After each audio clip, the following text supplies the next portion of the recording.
Welcome, dear friends, to this roundtable. This is a continuation of the international conference, Global Crisis. This already affects everyone, which was simultaneously translated into 72 languages, including the sign language, by volunteers from all over the world. People who are proving with their action that unity is possible. Many topics were raised, and unfortunately, these are not all of the crises and threats that humanity is facing right now. This information is urgent and is of urgent importance to everyone. This is why on December 4th, we will be having another conference, Global Crisis, Time for the Truth. Among those topics that were raised during the conference, there were development of the artificial intelligence, environment, climatic catastrophes, and climate refugees. That's what we're going to talk about today with our guests at the roundtable. And please give a warm welcome to Marek Jakubis from Slovakia, who is a data analytics manager.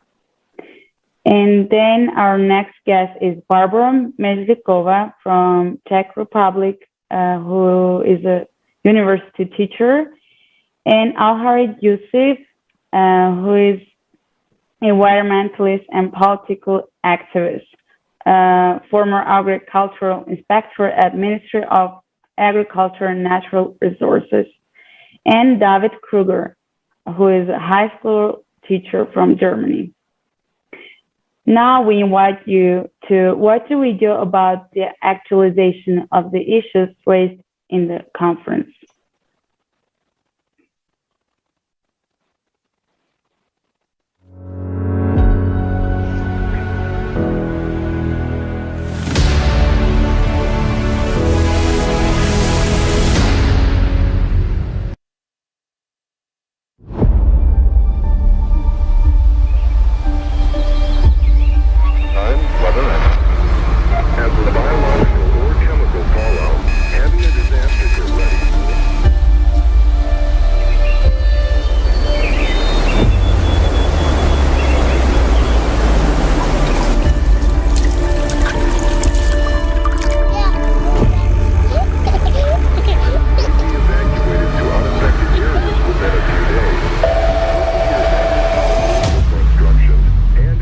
Hello, you are fired.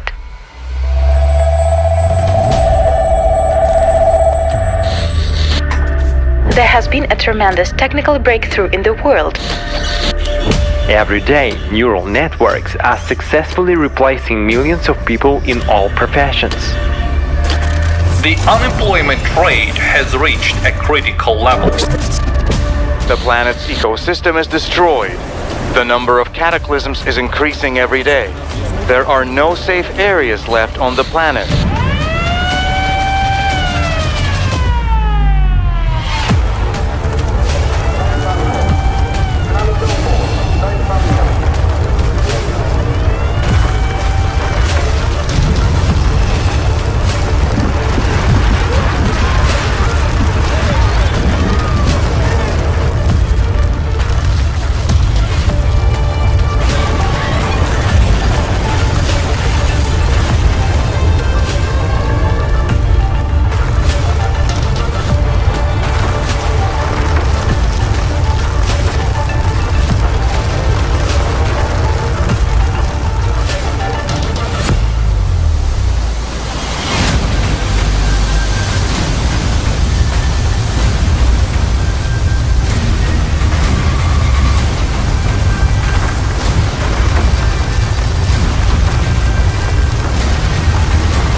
It's already happening.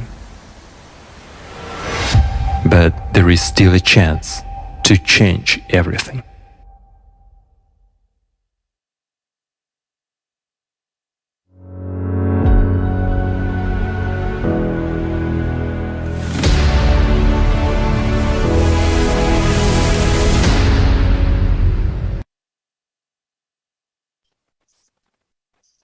Thank you.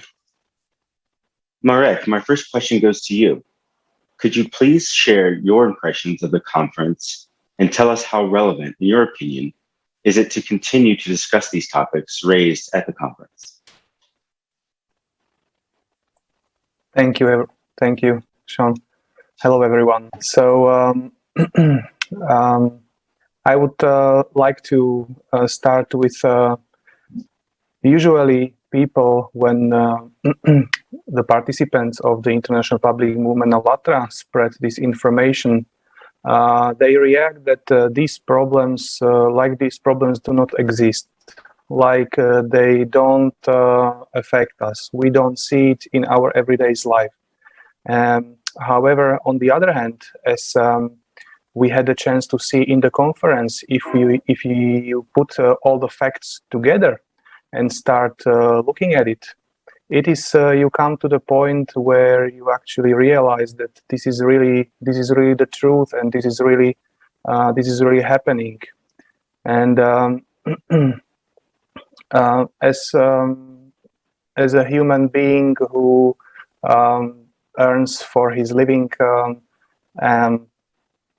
you try either not to think, or you don't have usually time to do that. And that's why it is very important to have these sort of conferences where people come together, where there's a platform for discussion of these issues, because these issues are really important to have in mind. Because to me it seems that we kind of live in a cycle, and it's difficult for us to change our daily habits. So that's why I think it is very important to openly discuss these issues. And when speaking about personal experience, until one starts to realize and have own experience in, for example, calling to a call center where you are not anymore contacted, or where you are not anymore answered by this standard bot, but you are surprised that your call is being answered by a bot that can recognize your speech. And this is really something that is happening and has been implemented in a renowned worldwide IT company. So then you kind of start to think that this is really happening, what information is being provided on the conference, so that it's not some kind of fiction that is going to happen sometime in the future, but it's really happening here and now. And then when you think where it might lead us, thanks to all of the information that have been mentioned on the conference, then one starts to realize that it is really time to start acting somehow. And so I'm really thankful for all of these efforts. And so this is for the first input. Thank you very much. Thank you, Marek. And I definitely agree with what you said, and that the problems, the issues that were raised during the conference were very, actual, and were concerning to all living beings today. That's why, we just need to speak about it and raise all these questions and act towards it. Find solutions for it, which is creative society, as was already raised during the conference. And and I would now like to also hear Barbara Mezhikova. Please, the floor is yours. Can you please also share your opinion? Thank you for the opportunity to share my thoughts with you about the conference. The conference was shocking and amazing for me at the same time. We live in a time where we are facing a lot of information every day, and it is somehow hard to put all the pieces of information together. I mean, we miss so much important information in our everyday life because we are so busy to survive. so that when you watch the conference and see all the facts put together, it is just shocking. How is it possible that we as a society came to this point? How is it even possible that, the climate is changing, the ecology is devastated, so to say, and we are on the edge of a fourth industrial revolution, and no one really knows what is happening. Although we see those bits of pieces like Mark was telling us about, but we don't really think it through what this actually means for our lives. And what I feel the most important thing is that the conference clearly showed to all of us the situation we are in. It defined all the challenges, and moreover, it brought an elegant and simple solution for all of us, how we can actually survive all that is coming. So maybe that's for a start for me. Thank you. Thank you, Barbara. Yeah, it certainly is shocking to look up and see all of the changes that are happening in the world today. And it can be bewildering for most of us who have work, school, families, and other things that we need to take care of. But that's why we're here to bring all of that information together and to put it in a format that is easy for everyone to digest and understand. So perhaps they can take action for a better world. My next question goes to Al-Harith Yusuf. Al-Harith, can you tell us your impressions of the conference and how important do you think it is to spread this information now? Okay, thank you so much for having me today. Actually, I'm environmentalist. So the thing is that actually is interested me is when we are coming together in one platform to talk about the environment. So environment is not just concerning my country, Sudan, it's concerning all the world together. Whether it's, we have seen recently there was many catastrophes. It's not just in Africa, it's in Asia, in Europe, even in the United States, everywhere there's environmental catastrophe. What is coming to my mind is that some countries are not willing to accept there is a climate, or at least there is a global warming and climate change. So they're keeping skeptics. So they are not actually involving how to solve this crisis. Despite the fact that humanity, as we are human, we are capable to solve any problem that we are facing in the 21st century. But it turns out that most of countries which are more affecting to the environment are not willing to solve this problem. And actually, we are the one who will be the most affected. Particularly, my country is not the exception, Sudan, when it comes to environmental catastrophe. Recently, we have been experiencing many floods across Sudan. And even in some African countries, recently we have seen many floods as well as locust invasions. That's why it puts very hard on our livelihood, on our daily livelihoods. So through a round table right now, what we are talking about the environment, about the catastrophe, we hope we can disseminate our information so as we can reach for those who are in decision making. Thank you so much. Thank you, Al-Harith. Yeah, catastrophes and all these disasters are happening everywhere, and we all can see it.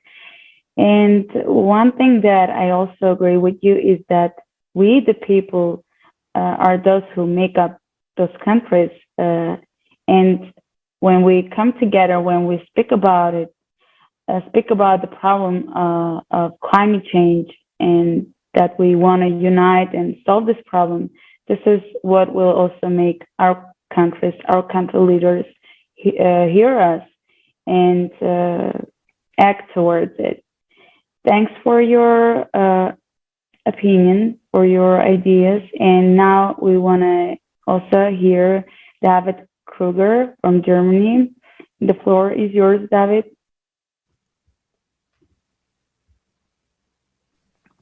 Ja, erstmal vielen Dank für die Einladung. Yes, first, Schön, dass ich in Deutsch thanks of all. for having me here. And I would like to also agree with the previous speakers, what they have said. I'm also shocked about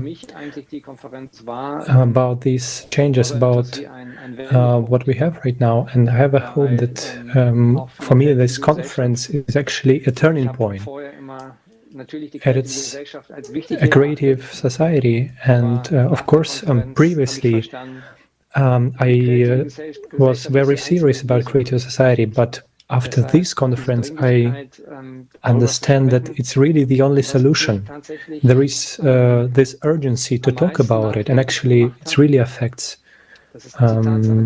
me, and all these facts that scientists, that experts, opinions we have heard, they are so clear, obvious, they are ended and connected to someone. It's shocking that nobody,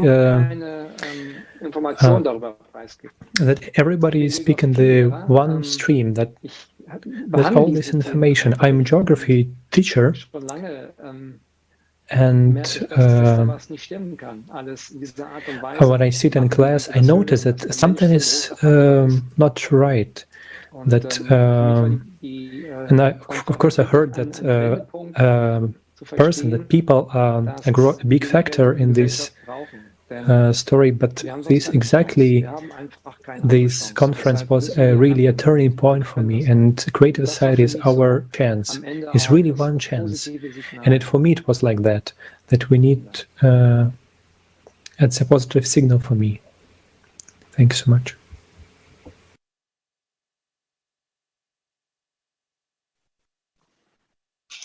Thank you, David.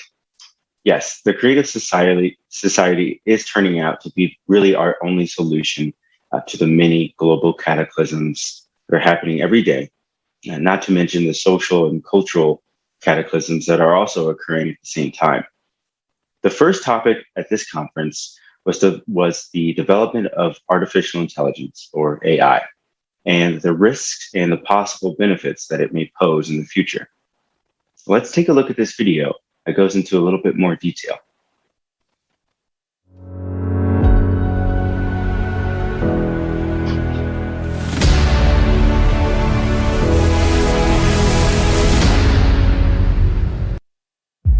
Welcome to the future. Already today, artificial intelligence has been able to synthesize a new antibiotic capable of killing bacteria resistant to the previously known drugs. A fully robotic network of eco-farms, 80 acres of farms under the control of neural networks, produced 300 times more food, consuming 97% less water than an ordinary farm. Meanwhile, autopilots with built-in AI were able to halve the accident rate on the roads. Yes, artificial intelligence can already be found everywhere. After all, the benefits of its implementation are simply enormous. Actions that used to take hours can now be completed in seconds. So, virtual assistants, Siri, Alice, or Google Assistant, based on artificial intelligence, will find the goods you need in a virtual store and make a payment. And an autonomous delivery robot, such as Digit, will bypass all obstacles and deliver your parcel safely. However, if you have not yet decided on what you need, neural networks are able to predict your needs and give the most beneficial recommendations in advance. Surrounding you with care and attention, artificial intelligence will look after your health. A smart mirror in the bathroom, using algorithms for pattern recognition and visual diagnostics, will give you recommendations on taking the necessary vitamins and doing exercises. And it will also do everything to improve your mood. Thousands of applications and sensors are designed to keep your pulse, blood vessels, blood pressure under control. They are able to detect many serious disorders in the early stages and inform you in advance about the need to visit a doctor, can prevent a heart attack, oncology, and other dangerous diseases. Thus, IBM released an application for oncologists. The system contains 600,000 medical reports and 2 million pages from medical journals. Based on this information, AI makes efficient recommendations for additional tests or a treatment plan, increasing the accuracy of diagnosis up to 40% and halving the cost of medical care. But that's only a fraction of what it's capable of. Nanorobots controlled by neural networks can detect disorders and deliver drugs directly to damaged tissues. The next step is to rebuild the body at the molecular level, aiming to complete healing, up to the restoration of lost limbs.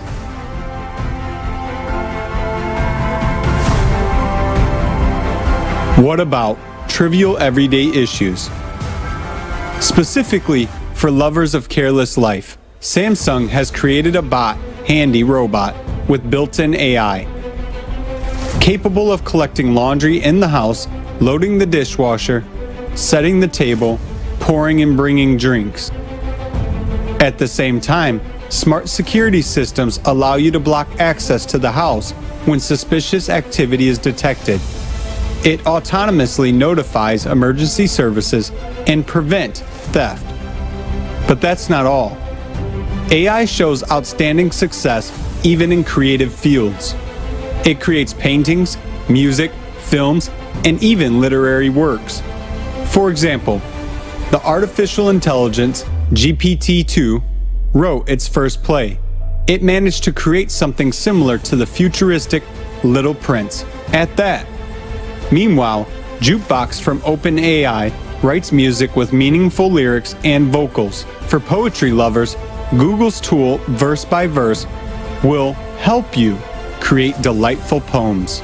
But AI is also capable of more serious work. For example, digitizing all libraries and archives with the access to them 24/7 from anywhere in the world. In addition, it is able to recognize voices and texts in different languages with translation into any other language, as well as to teach people to draw, compose music, and even program. Whatever area we touch upon, AI is everywhere, ready to offer us its digital helping hand. Even in legal matters, a virtual lawyer, do not pay, for the first 2 years of work won more than 160,000 cases, spending no more than 2 minutes on each case, significantly saving time as well as money of its clients. And the capabilities of artificial intelligence are only growing. At the Japanese robotic factory, Fanuc, hundreds of robots build other robots on their own and no longer need human help. Around the world, there are tens of thousands of industries in which human participation is almost not required because the main work is being performed by machines. Perhaps, for the first time, we will be able to free ourselves from hard and routine work. But all of this is only a small part of the achievements that AI has already brought into our lives and will bring in the near future, since the pace of its development is close to exponential, and that means that every minute the technology is getting better. One can only imagine what a wonderful future awaits us. The main thing is that this future would actually come.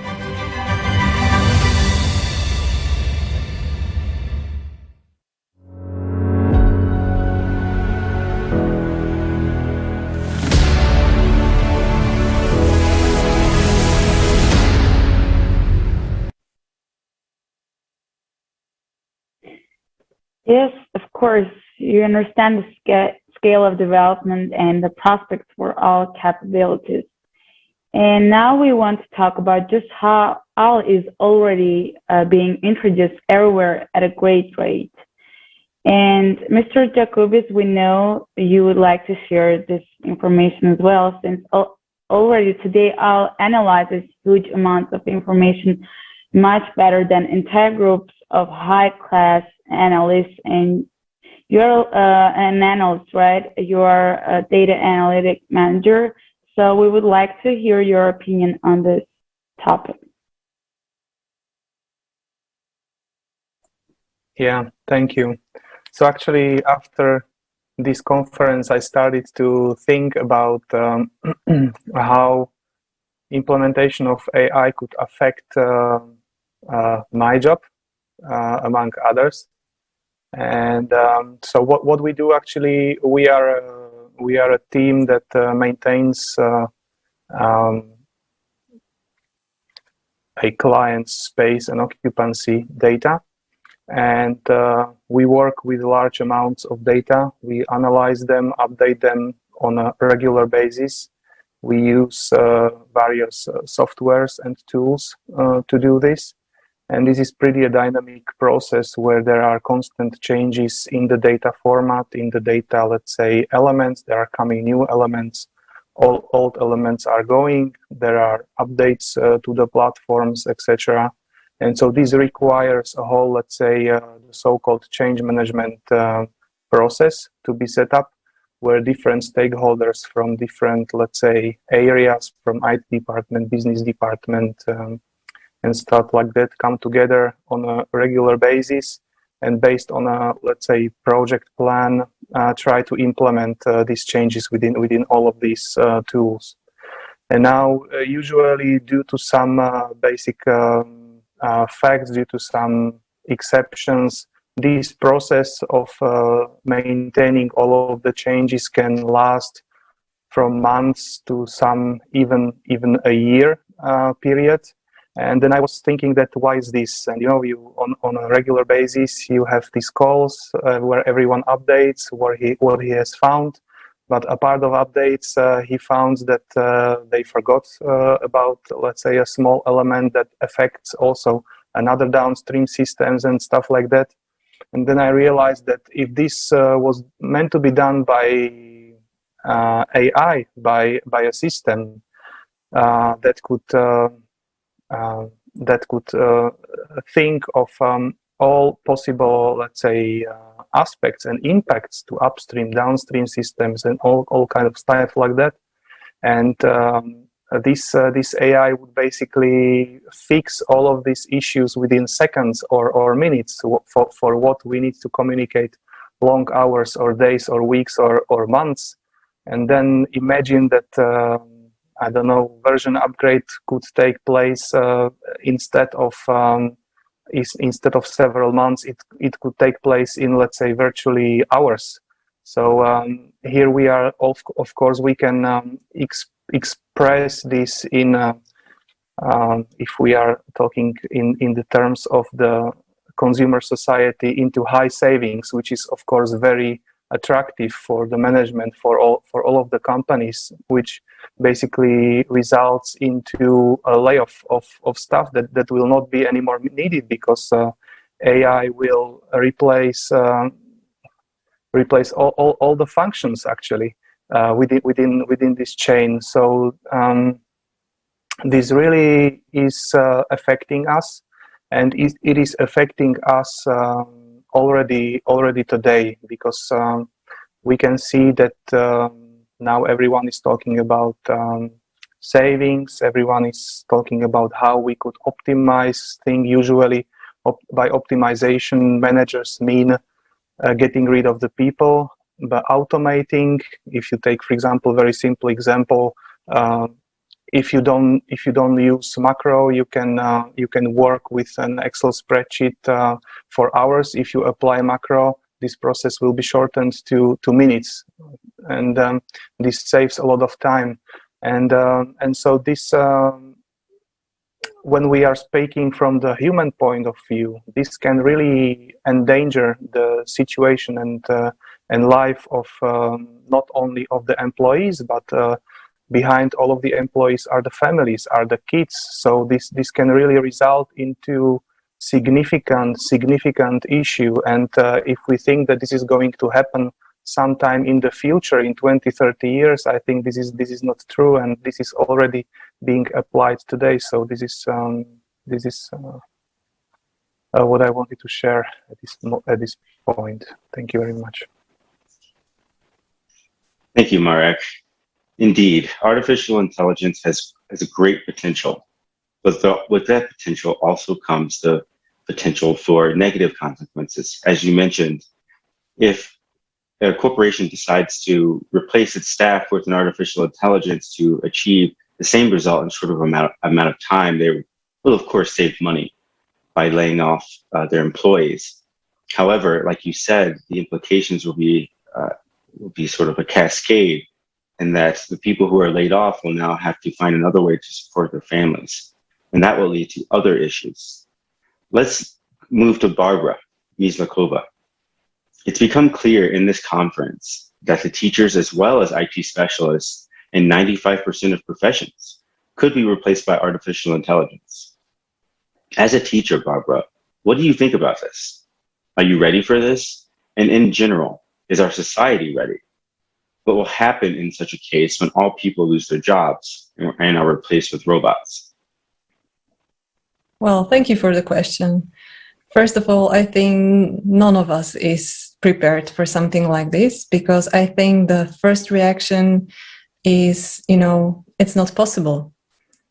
Even we at our university, we tell each other, with our colleagues and to our students, that the teacher-student relationship is something that you can't really do in any other way.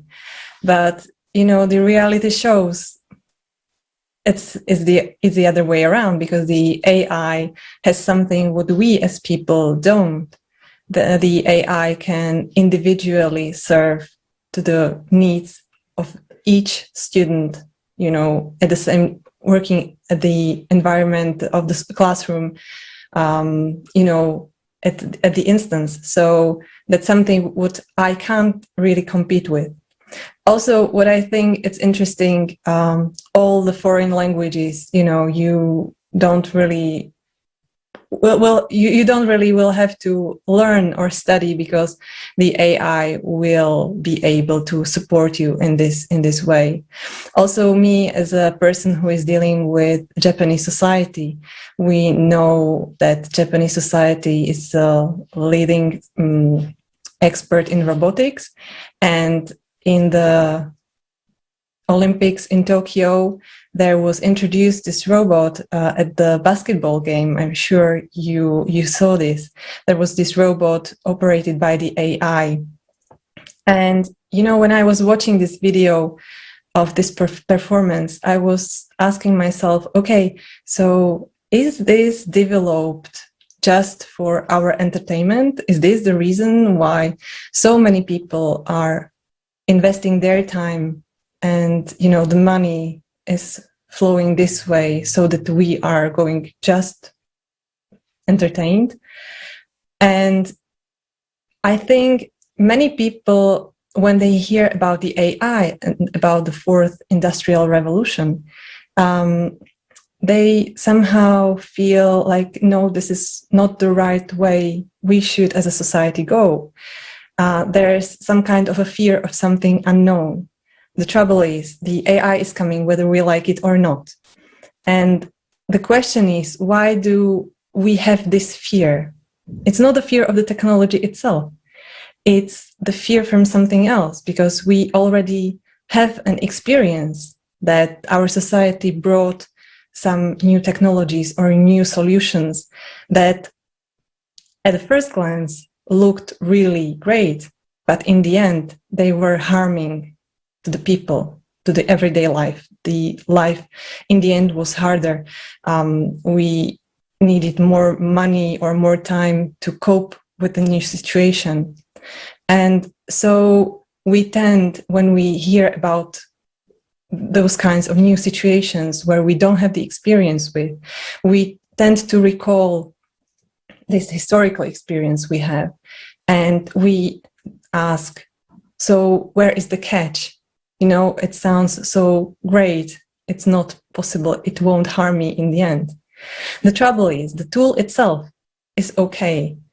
The catch is actually that we don't have trust. We don't have trust in our society, that our society wants the best for us. So the answer is, the catch is actually the consumer format of our society. Because the profit is on the first place and not our well-being. And therefore, what I think, it is so important that we talk about this, what is going to happen with AI in our today's world, in our today's consumer society, when the AI will be integrated in our lives, and what we can actually do about it. We can't just sit and watch, because what will happen is that what the conference showed us. Thank you. Thank you, Barbara. I totally agree that, all these technologies advancements are really great, but will be valuable, will be beneficiary for the society itself when we have creative format of society, not the one we're having today, consumer type of society. Thank you for your ideas, your opinion on this. I think it was really interesting and important what you just was about. And another topic, I would like also go to our next topic. To the other topic that was raised at the conference was the climate crisis, and in particular, climate refugees. Already today, millions of people around the world are forced to leave their homes due to climate disasters. At the conference, scientists, experts, and researchers from around the world stated that the causes of growing cataclysm are not anthropogenic factor, but the impact on the core of our planet of cosmic processes, which have a cyclic nature. And yes, we humans have killed the ecology of our planet, and this is really what we are responsible for with our consumerism. And as we have depleted all resources, but that is not the cause of such devastating climatic cataclysm and their escalations. Cataclysms on our planet are cyclical and occur every 12,000 years. Every 24,000 years, this cataclysm becomes even more terrible, which is caused by cosmic reasons. That's why cataclysms are now increasing, and there will be a complete collapse next, and billions will migrate in the coming years. Yes, the picture is quite scary. And the worst is that the situation with the refugees is happening right now. Climate refugees, I mean. Let's take a look at this video with some facts prepared from the conference.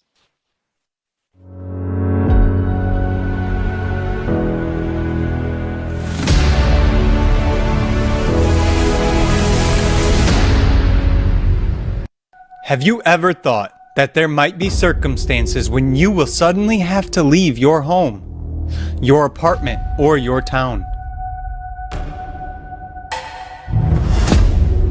Leave forever. And the reason for this would be neither traveling, nor vacation, or a planned moving, but the necessity to survive.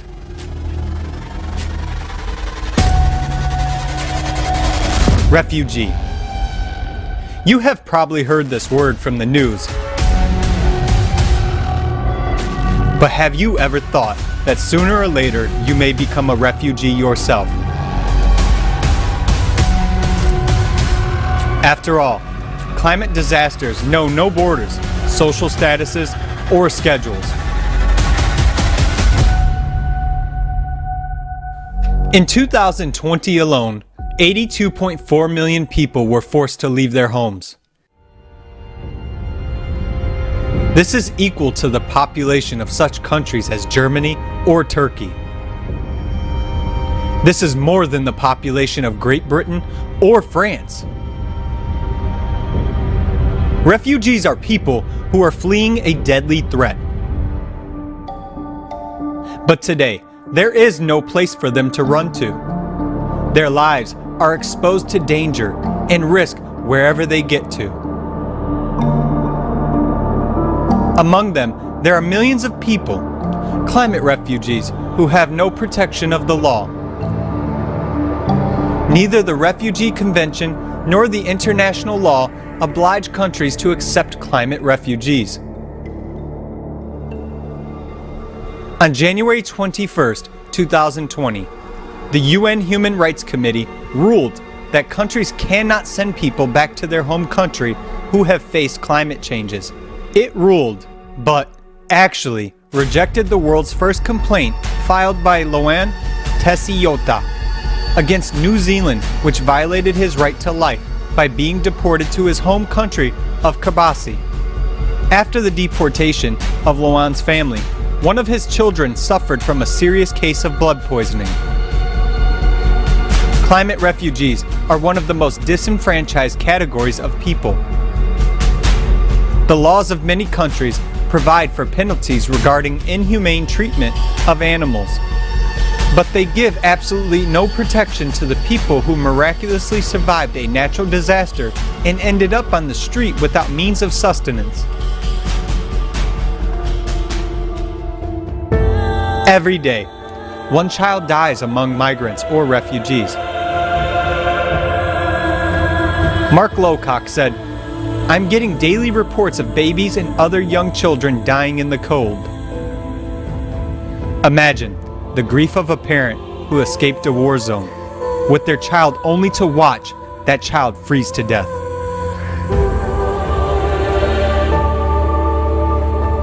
We build shelters for homeless animals, but we refuse to help people in need. Not only do we refuse to help these people, all kinds of violence against refugees are permitted.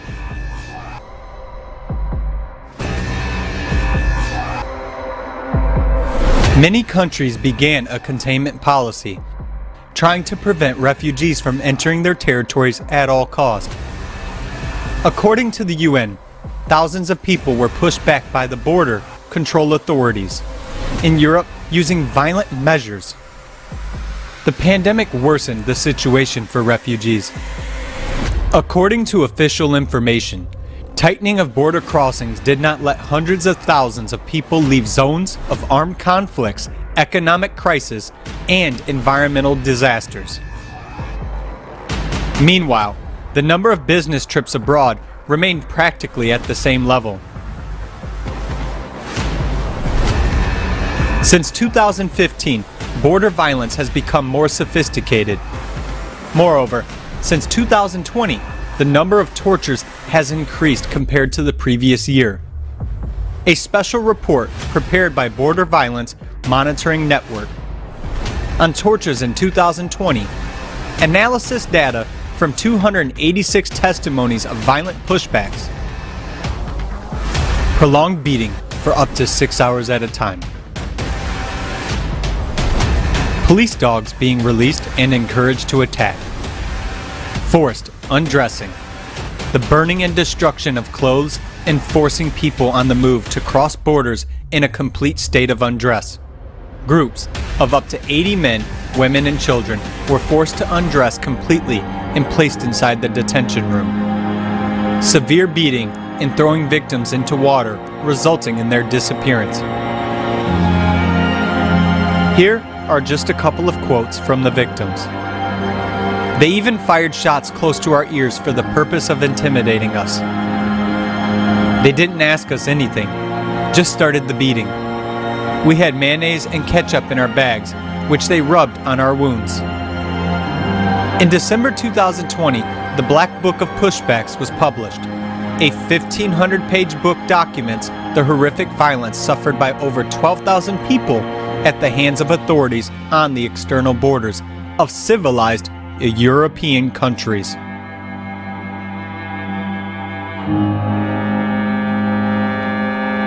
Oxfam International published a similar report in 2018. Police detained children as young as 12 in cells without water or food and removed SIM cards from their mobile phones, changing their birth date on statements, illegitimately pushing them back across the border, cutting the soles off their shoes so they wouldn't try to come back. There is clear evidence of an increased sexual and gender-based violence against women and girls, both during and after disasters. Multiple cases of sexual abuse of children have been documented. Elderly people are also at increased risk of violence, exploitation, and abuse. In our society, a person loses their property, their place of residence, loses the right to protection and life.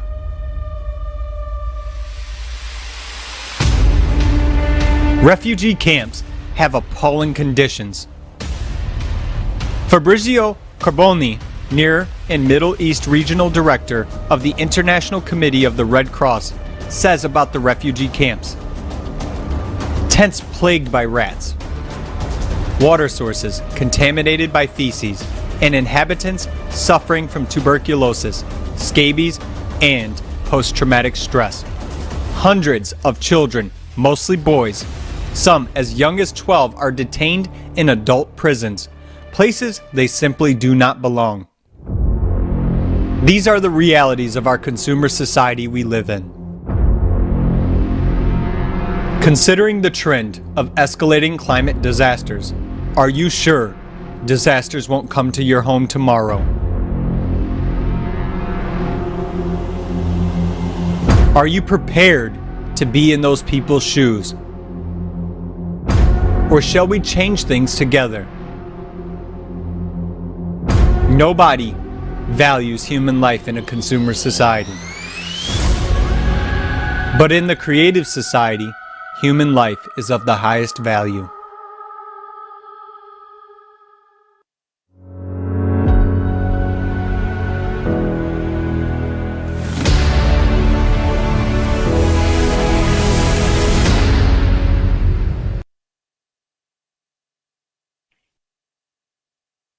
This is so sad, but the truth is that it's the real situation of people right now.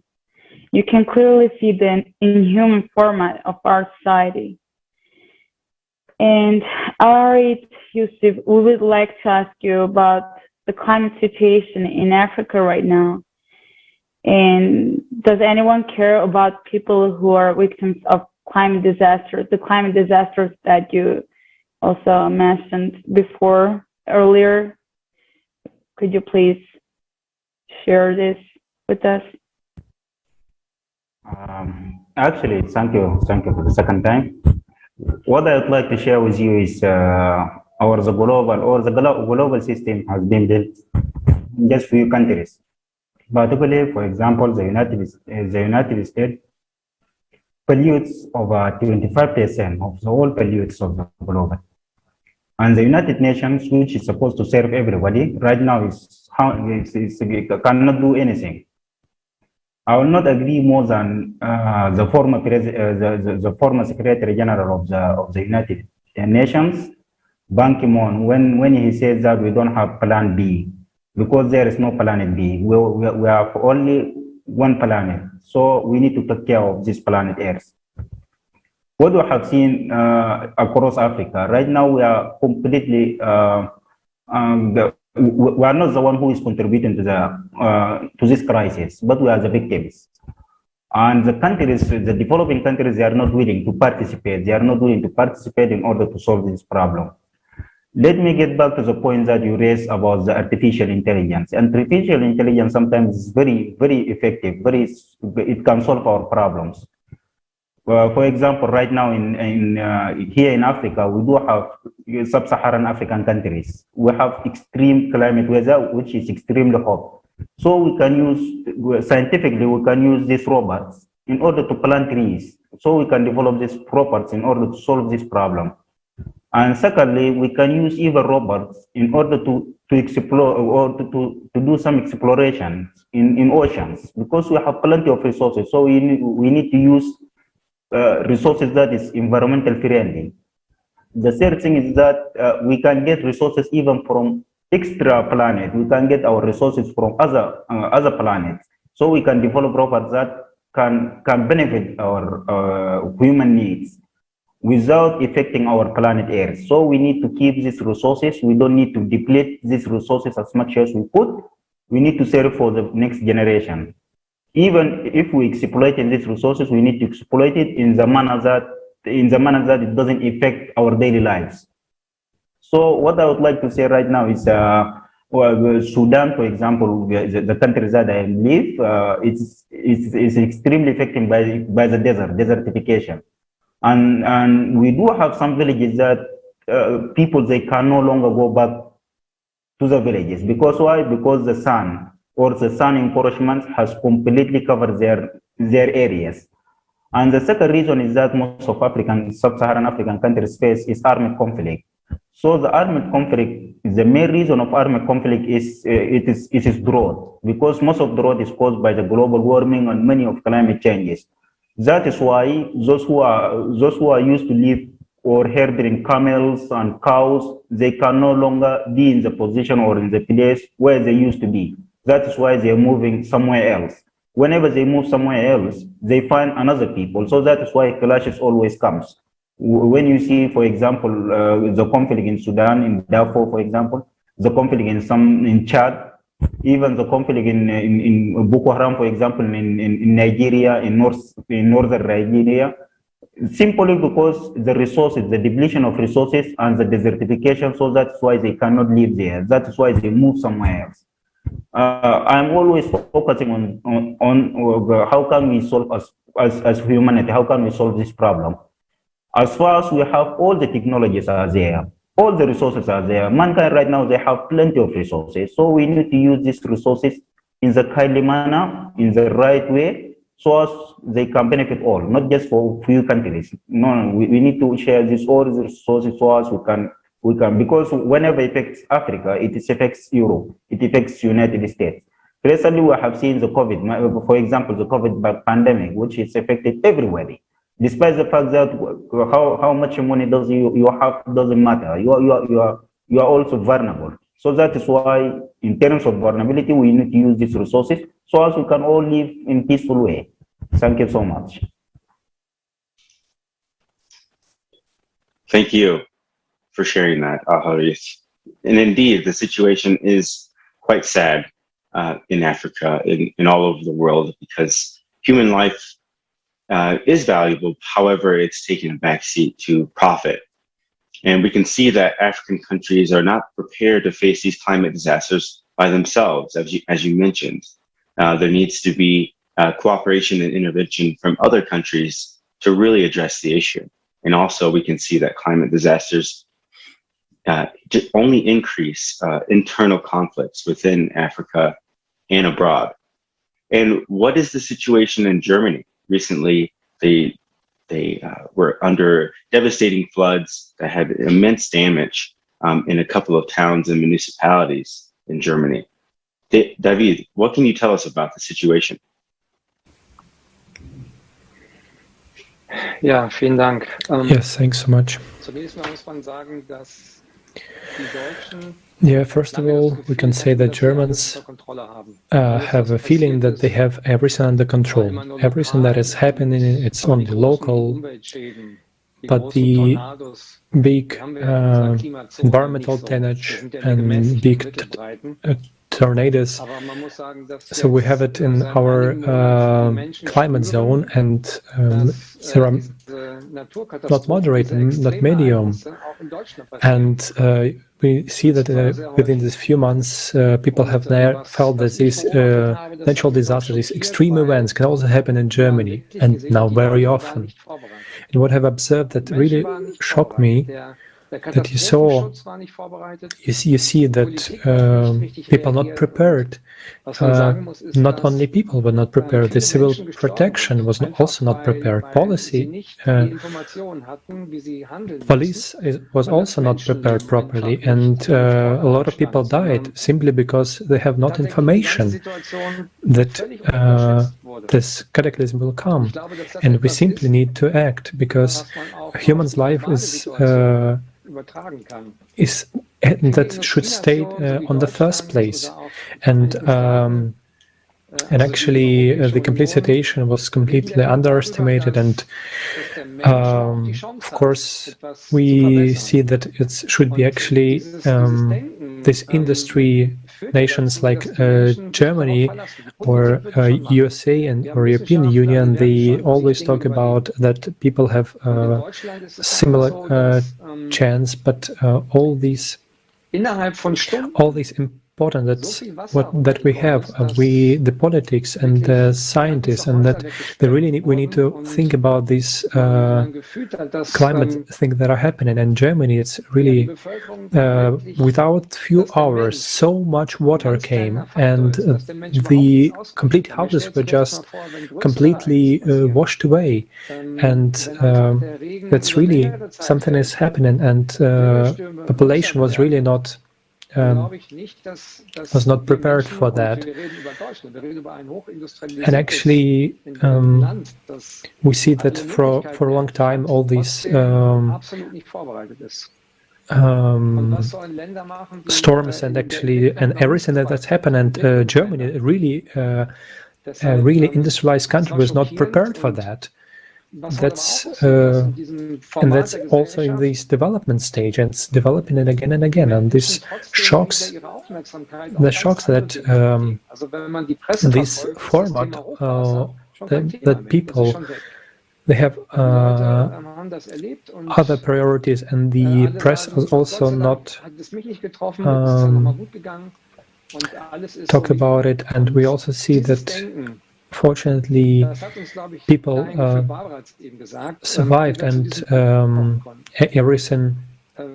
So a lot of people was not affected, but thanks to God. But I also have the same feeling as Barbara, that she said that we will have in Germany in 30 years there is climate change, and so that from 30 years ago it started to develop, and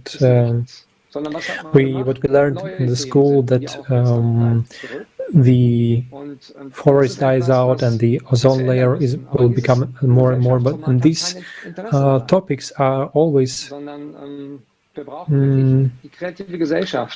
not in the attention,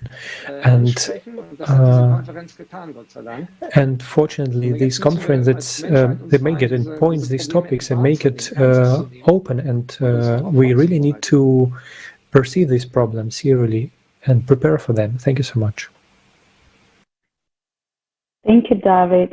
Yes, it's definitely true what you just said, and about European Union, that even being a union of countries, they couldn't stand and give right solutions to people's expectations as well, because we people now in our format, we truly just put the responsibilities on the politicians, and we just believe that they'll solve the problems. And it's just really funny that one man even will solve climatic problems, such problems that just the reason that so many people are dying today. And it's true, it's becoming absolutely clear that no country can cope alone with the cataclysm that we are already facing and will face in the near few years. Now I would like to pose the question to all of our speakers. Are we ready to leave everything as it is, all this horror, and put up with this picture of the world, or do we choose to act and build a creative format of society in the shortest possible time? As David also mentioned, that we all need that, creative format of society.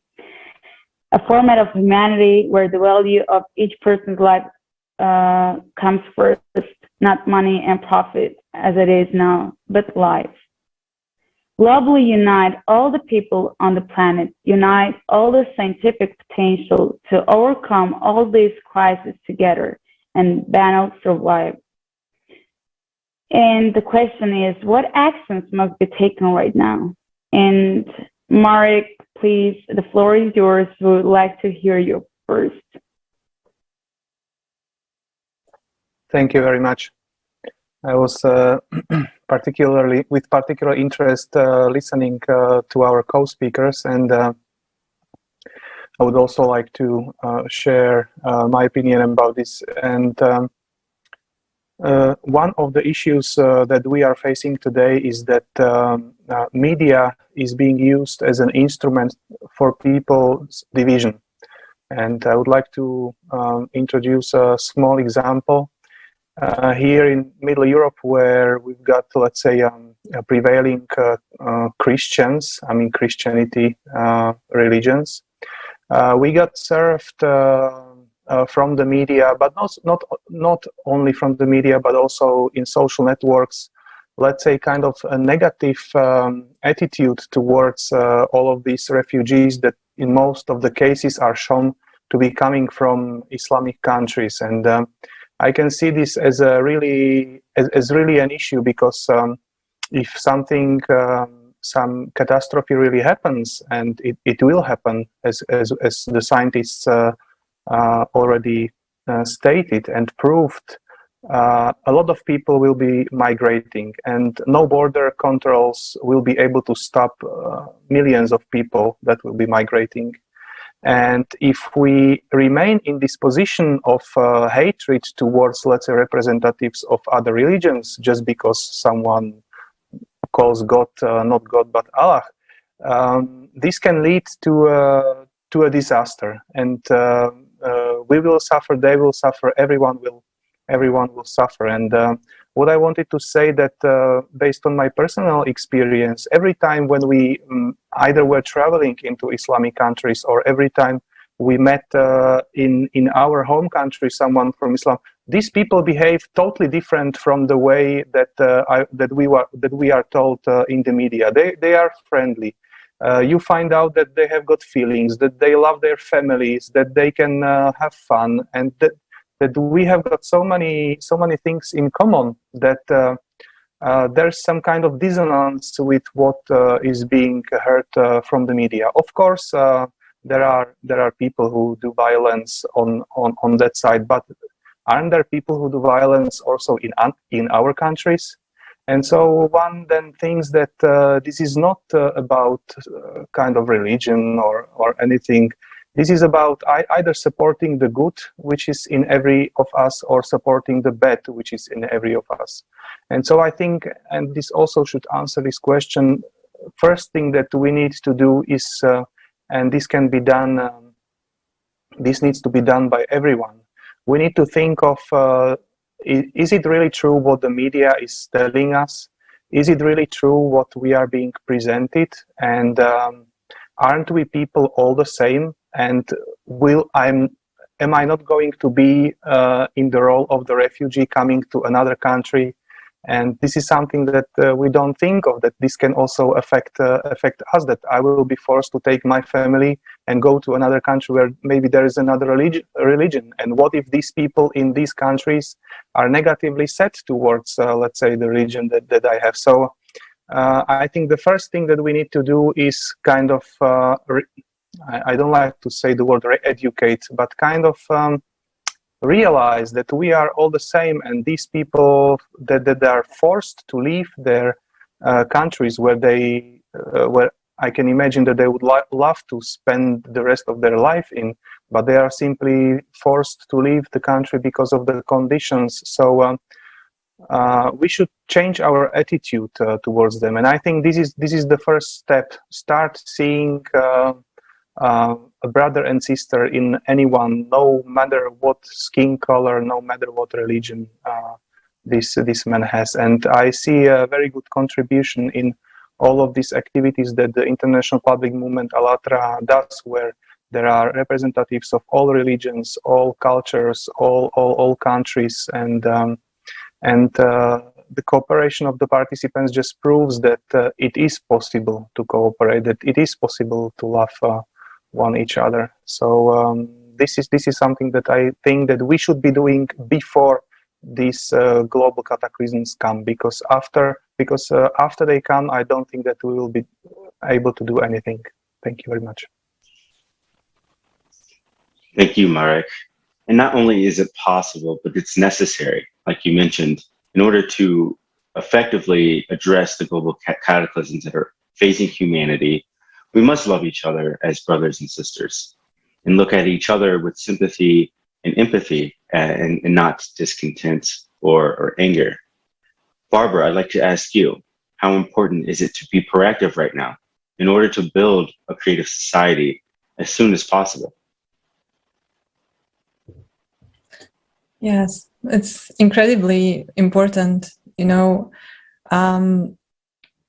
watching the video, it's so powerful. It also almost left me speechless. We tend to think we are such a society who has so much experience from history, from World War II, from so much what we've been through, and we tend to talk, this can't happen again. And yet we see with the refugees what is happening. It's heartbreaking. I mean, the society is really collapsing. We need to change this.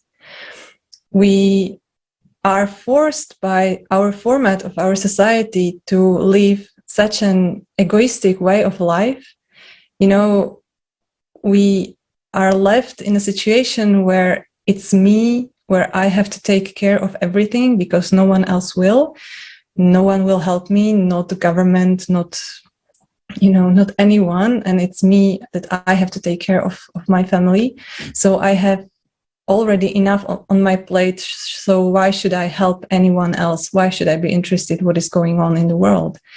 But the truth is the climate is changing very fast. And what we see in the news today, it's not tomorrow, it's even tonight that can be our reality. And, we have no time to prepare for such thing if we don't unite. It's a really tough life we chose to live in this format of society. And when I was thinking about this, it's what we actually need to do is change the mindset, change the paradigm. If I take only care of myself, I'm alone in this quest.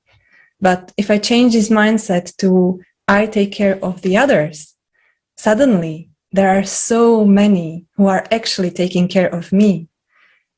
You see, and that's a paradox because I'm no more alone in this. And, the main point about this is the main point about the unification process. This is the way how to unite, to start thinking, what can I do to the society and to the others so that we all together live a better life? And that's actually the key point, the very first foundation of the creative society. And sure, I can't do this alone because the consumer format will eat me up very quickly. And that's the reason why we need to do this together globally and to start actually yesterday, so that we will never have to ask again this question, well, where is the catch? So I guess the answer is, well, change the mindset. Let's look around what's happening and start acting on it. Thank you. Thank you, Barbara. Thank you. That's definitely, you already was the answer to the problem of climate refugees, millions of climate refugees that we're having today, and that one of these days we in our family can become and be among these people. And creative society is truly the only way out for current climate refugees as well. And it's the only solution, the only way that we won't be treated the same way as the climate refugees, as we saw before the video, how they've been treated. And this is the only way that we people won't be treated the same way if this thing happens, if we one day become climate refugees as well. But as for the climate change, the topic of climate change and climate disasters, the question is, do people really need to know the truth about climate disasters and their true causes? And how important is it to inform people about it so that we have a chance to survive? And I want to hear Aharit Yusuf about this. And Aharit, please share your opinion on this. Okay, thank you.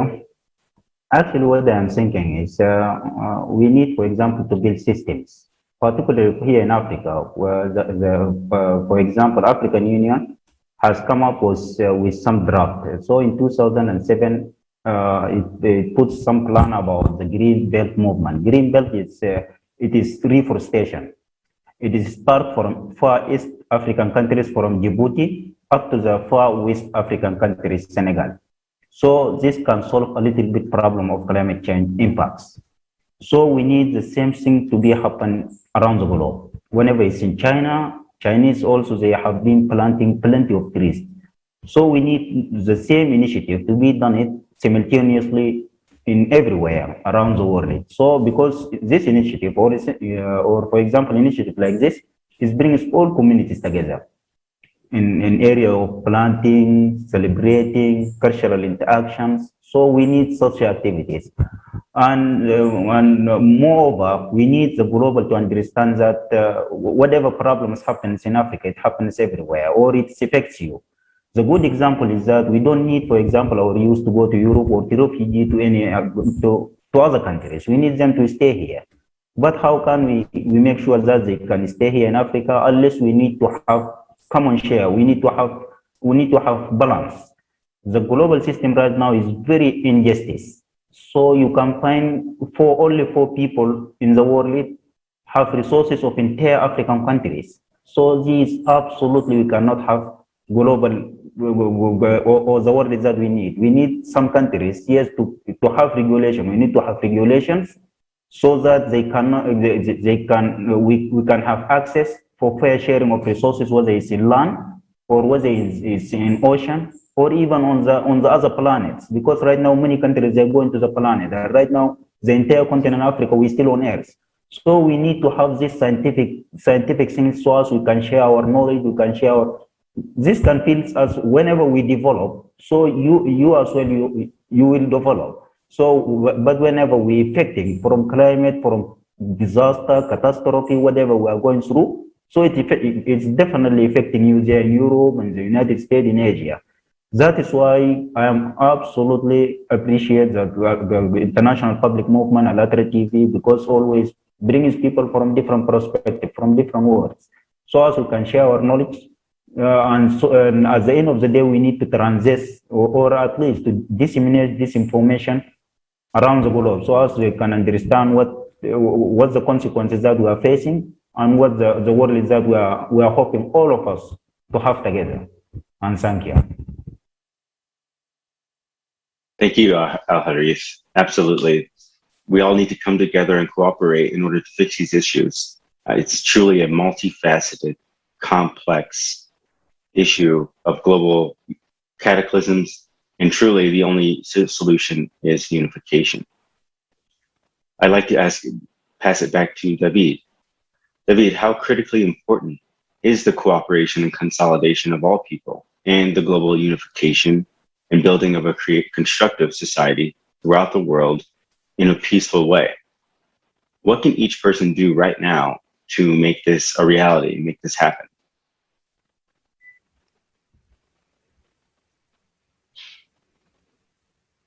Ja, ich denke, dass Yes, I think that der erste Schritt, das wurde eben auch schon gesagt, ist, the first step that was already said, that you need to change your attitude, that you need to start see the chance, opportunity, and to unite.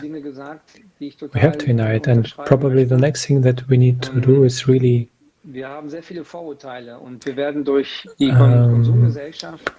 to understand, because we have so many prejudices in our consumer society, our mindset was so affected by it.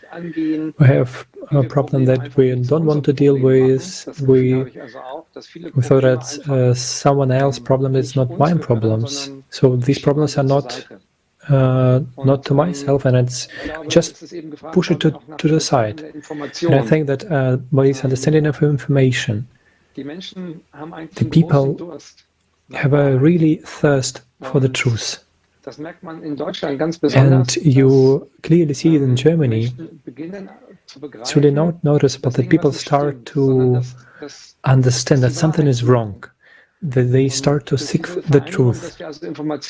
And unification of this information, the first task that people need to talk about their own experience. And one need to be quite careful, because sometimes this panic is really coming very fast. People are very overwhelmed by that, and it's so devastating, so serious that you don't really want to believe in that. And actually, when people never heard of it, they are hard to understand that it's like that. And in the tasks, and not to talk actually about the truth, about this big possibility, big opportunity for unification, and this potential that we have actually creative society project, and this creative society project that actually have this goal to make people's life really good, really unite people, to have a very secure and place for the living. And actually, it's one of the important tasks that we have this understanding, and we share it with others. This really creative society that I understand that's really work together, work with each other, and it's also available, and we can do that, and it's exactly like a light in the end of the tunnel. And we need to speak personally to people, discuss it, and explain that, and think to the conference. We have opportunity to share it, and we see that there's real people who really wants to talk about the truth, and everybody feels that. The people who have the goal that they speak about the truth, and this understanding, this conviction that we really need to unite globally, because there is no other way. The separation in nations and etc. So it's really great society wants best for everyone, and it's the important thing that people have it, and this perspective. Thank you. Thank you again, David. I just want to thank you for your speech, and I agree that people are truly looking for the answer, for the truth, and the truth that has all the information, the true information, and the solutions is creative society, the creative format of society, creative society project that we're having today, and that we're informing today about. Today we have discussed only a small part of what is happening right now in our society. And I would like to say that despite all the horror of what is happening right now, we truly have a chance to build a human society, a creative society. Never before in the history of our humanity have we had such a possibility of communication, which we have now. We are all in different corners of the planet. We can't communicate with each other and to have this global international dialogue. And only we are the ones to decide whether there is a creative society. Everything is in our hands. We can all share information about building creative society, and also on climate situation on our social networks, share the links, pass on the importance of this information to each other. Dear friends, what you are seeing and hearing now is the result of joint actions of people from over 180 countries of the world. People who actually care about the fate of humanity, our common future. I would like to remind you That all of this is done by volunteers, people who have families, children, work, and worries, the same problems and dreams as each of you watching this today. These are people who have chosen life. But what is important? When we unite, we act not only for ourselves, but for all of us. There's no benefit for us to do what we do when we get nothing for it, except for the future for us and our children. But isn't that the goal of a real person? We people are different nationalities, different views, different experiences and habits. Once realized that we were all one big family, that we are all responsible for the fate of all mankind. We have decided to live in a creative society, and we will continue to tell the truth until everyone has the opportunity to make a decision. We invite you to our new conference, which will be held on December 4th, 2021, Global Crisis, The Time of Truth, where we will reveal the topics of climate and environmental disasters in even more detail than we have today. Once again, many thanks to everyone who organized this roundtable. Thank you, Noreen, my co-host. Thank you, dear guests, for joining us today. And thank each of you for watching and tuning in. Thank you to the translators, the designers, the technical team, and everyone who makes online broadcasts on Elantra TV possible. And today, there can only be one difference between people: those who have already joined the construction of a creative society and those who do not yet know about this idea. It is our task to remove this difference. And if you haven't joined the Creative Society project yet, we invite you to watch a short video on how to do it. And we will see you at the next roundtable. Thank you. Спасибо.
Всем спасибо, ребят. Спасибо большое. Спасибо, ребятки, спасибо большое. Всем доброй ночи. Пока. Спасибо большое. Доброй Спасибо ночи. всем. Спасибо.